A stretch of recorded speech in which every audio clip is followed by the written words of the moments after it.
नमस्कार। महापुरुषों का कहना है कि कविता हमें बेहतर इंसान बनने में सहायता करती है। इसलिए ये जरूरी लगता है कि कविता सब तक पहुंचे, सब कविता को जानें और समझें। विशेष रूप से हमारी युवा होती पीढ़ी अर्थात किशोर बच्चे कविता से निकटता बनाएं तो एक बेहतर समाज के निर्माण में उनकी भूमिका सार्थक हो सकती है। किंतु ऐसा तभी संभव है जब हम ये जान लें कि कविता है क्या। कविता का एक छोर जहां कल्पना को आकाश की ऊंचाइयों तक ले जाने की क्षमता रखता है, वहीं जीवन का यथार्थ कविता को धरातल पर लाकर खड़ा कर देता है। यही अंतर्विरोध ही कविता का जनक है। कविता का भाव जगत छात्रों के लिए हमेशा से जिज्ञासा का कारण बनता रहा है। इस श्रृंखला के कार्यक्रमों में उनकी इन्हीं जिज्ञासाओं का उत्तर खोजने का प्रयास किया गया है।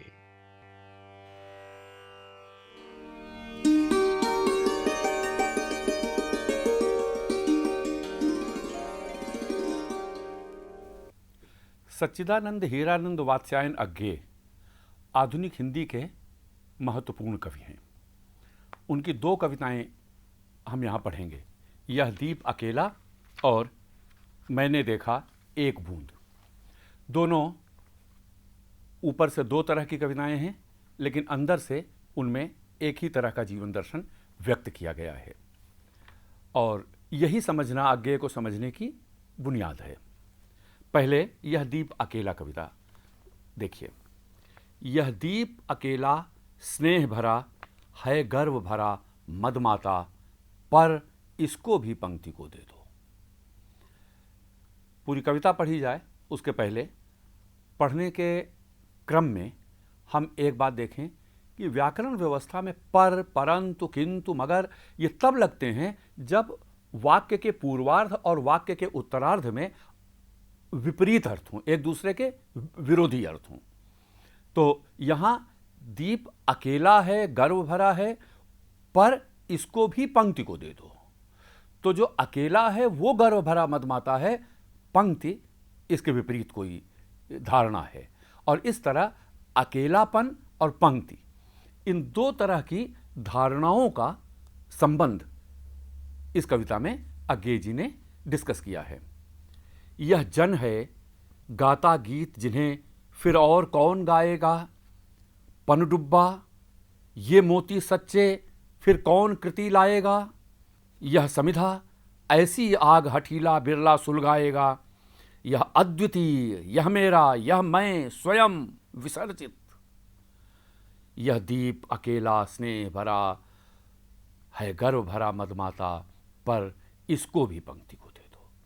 अब आप अगर ध्यान दें तो यहां जन समूहवाचक शब्द है, लेकिन यहां वो समूह का द्योतक नहीं है। जन का मतलब व्यक्ति, तो जो समूहवाचक शब्द हो वो व्यक्तिवाचक शब्द बन गया है। जो गुण बहुत से लोगों में नहीं है वो गुण एक व्यक्ति में मूर्तिमान है। क्या गुण है? ये जो जन है ये ऐसे गीत गा रहा है जिनको जल्दी दोबारा फिर कोई नहीं गाएगा। ये ऐसा पनडुब्बा है जो बहुत गहराई में जाकर सच्चे मोती लाया है, ऐसे मोती दूसरा नहीं लाएगा। और इस तरह जो व्यक्ति है उस व्यक्ति अकेलेपन में साधना करके कुछ उपलब्धियां प्राप्त करता है। अज्ञे की मूल धारणा यह है कि समूह में मिलना व्यक्तित्व का नष्ट होना है। हम नदी के द्वीप हैं, धारा नहीं है, स्थिर समर्पण है हमारा, क्योंकि बहना रेत होना है। नदी की धारा में बहने का मतलब है रेत बन जाना। धारा से अलग द्वीप ये व्यक्तित्व है। तो व्यक्ति विशेष होता है और समूह विशेषताहीन होता है। समूह में मिलने का अर्थ है आदमी अपनी विशेषता खो देगा, ऐसी अज्ञे की धारणा है। यद्यपि साहित्य में इसकी विपरीत धारणाएं भी हैं।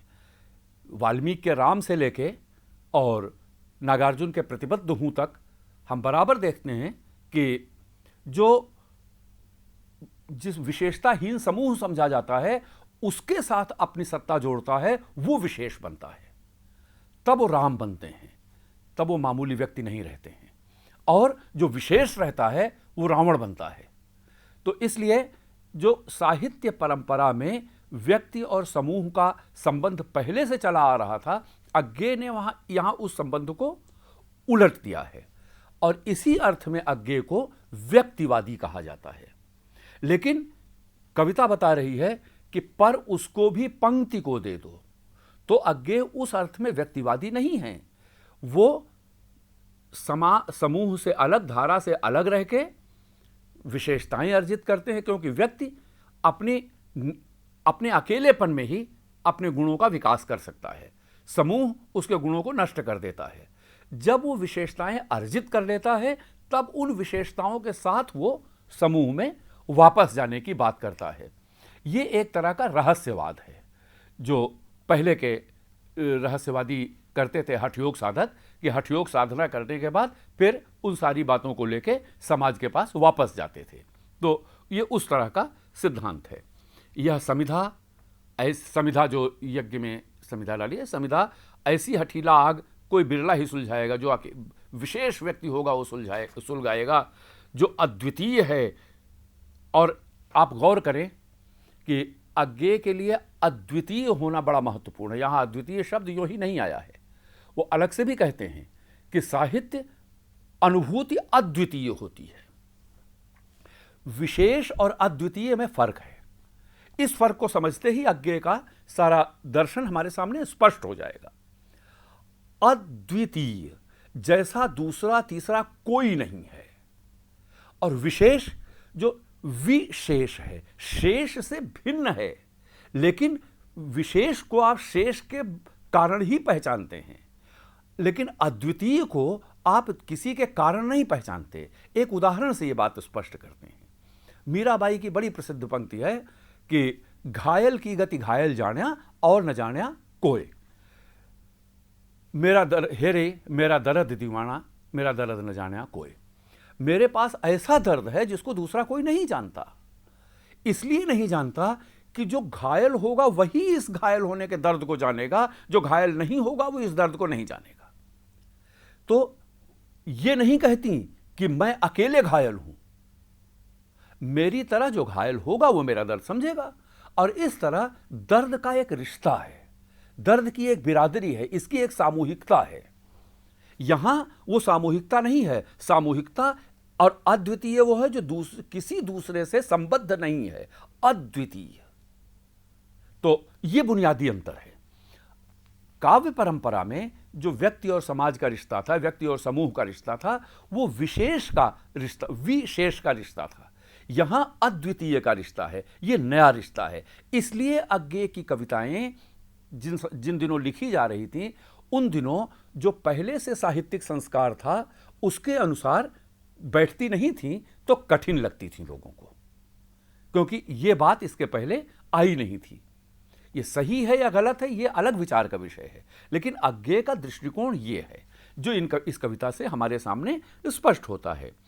यह मधु है स्वयं काल की मौना का युग संचय, यह गोरस जीवन काम धेनु का अमृत पूत पय, यह अंकुर फोड़ धरा को रवि को तख्ता निर्भय, यह प्रकृत स्वयंभू ब्रह्म अयुत, इसको भी शक्ति को दे दो।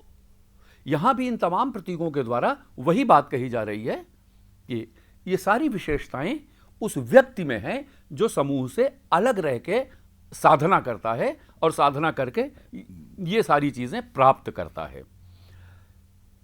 और वो कहां तक पहुंचता है? यह प्रकृत स्वयंभू ब्रह्म अयुत। तो जो ये सभी शब्द स्पष्ट करते हैं कि वैयक्तिकता को, व्यक्ति की सत्ता को अज्ञेय चरम स्तर तक ले जाते, चरम बिंदु तक ले जाते हैं, उसको चरम आदर्श बना देते हैं। यह वह विश्वास, और इसके बाद या तो पीछे की ही बातों को नए प्रतीकों में कहा गया है तो इसलिए कोई नई बात वहां नहीं है, सिवाय इसके कि उसको यहां चरम तक पहुंचाया है। उससे अगली बात यहां कहते हैं, यह वह विश्वास नहीं जो अपनी लघुता में भी कांपा, वह पीड़ा जिसकी गहराई को स्वयं उसी ने नापा। अब जरा आप कल्पना करें, ऐसा विश्वास है जो लघु है, इस समाज के विराट के आगे लघु है, लेकिन अपनी लघुता में वो कांपा नहीं। यहां गौर करें तो ये जो व्यक्ति है वो लघु का प्रतीक है, और जो पंक्ति है वो विराट का प्रतीक है। यहां लघु और विराट तो आप जानते हैं कि रहस्यवाद के प्रतीक हैं।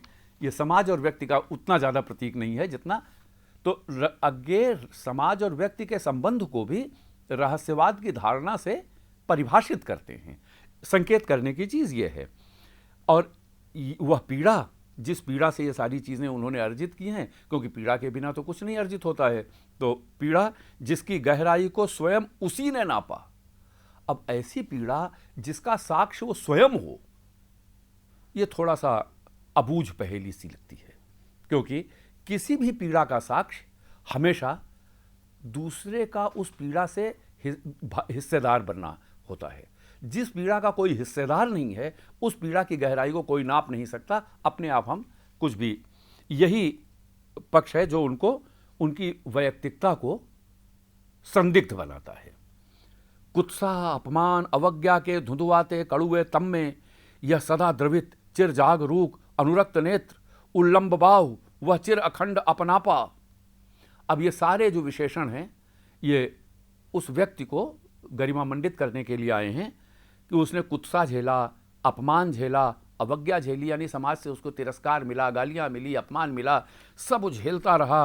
और इसका जो अंधकार है ये कड़वे धुएं के समान है, इसको झेलता रहा, लेकिन अंदर से वो सदा द्रवित रहा, हमेशा जागरूक रहा, और उसकी आंखों में अनुराग बसा रहा। यानी दूसरों ने तो उसको ये सब गालियां दी, अपमान दिया, तिरस्कार दिया, उसने उलट के किसी को वो सब नहीं दिया। वो अपनी तरफ से स्नेह, अनुराग वगैरह वगैरह ये सब देता रहा। जिज्ञासु, प्रबुद्ध, सदा श्रद्धामय, इसको भक्ति को दे दो। अब यहां भक्ति, आप देखें, पहले पंक्ति थी, फिर शक्ति आई, अब भक्ति आई। तो पंक्ति से शक्ति और भक्ति तक कहने की जरूरत नहीं है कि जो अर्थ शुरू में समाज से जुड़ रहा था, वो धीरे धीरे अध्यात्म के क्षेत्र में जाता है। और ये अज्ञेय जी का एक सोचा समझा जीवन दर्शन है। और संयोग की बात नहीं है कि तार सप्तक से शुरू किया था उन्होंने, जिसमें उन्होंने मध्यवर्गीय व्यक्ति की कुंठाओं को कविता में वाणी देने का संकल्प व्यक्त किया था। वहाँ से जानकी जीवन यात्रा तक पहुँचते हैं, जो अध्यात्म के क्षेत्र का, तो वो कविता की वही यात्रा है, जीवन की वही यात्रा है। तो इस मायने में अज्ञेय बहुत सच्चे हैं अपनी रचना में कि जो उनका चिंतन है वही उनका जीवन है और वही उनकी रचना है। इन तीनों में बड़ी एकरूपता है, बड़ी समानता है। ये अज्ञेय जी की एक अपनी विशेषता है, उपलब्धि है। अब उनकी दूसरी कविता बहुत छोटी सी है, मैंने देखा एक बूंद।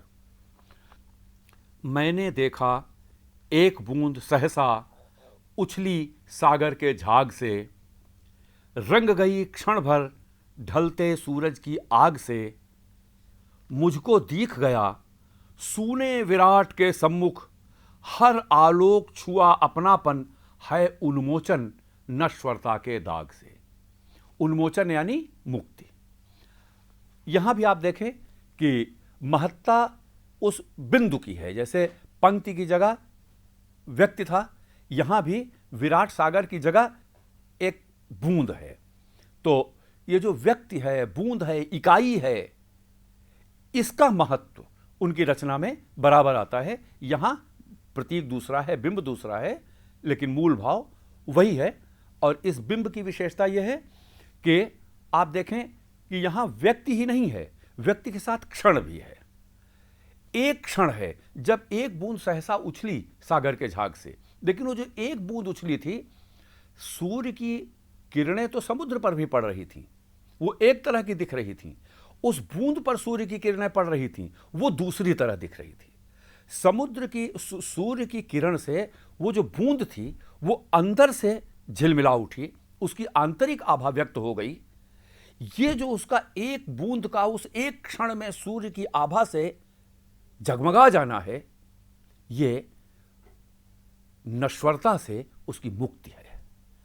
तो जो एक क्षण भर की सार्थकता है वो भी मनुष्य को अनश्वर बना देती है। यह सार्थकता अज्ञेय यहां व्यक्ति और क्षण के माध्यम से, बूंद और क्षण के माध्यम से इस जीवन दर्शन का स्पष्टीकरण कर रहे हैं। धन्यवाद।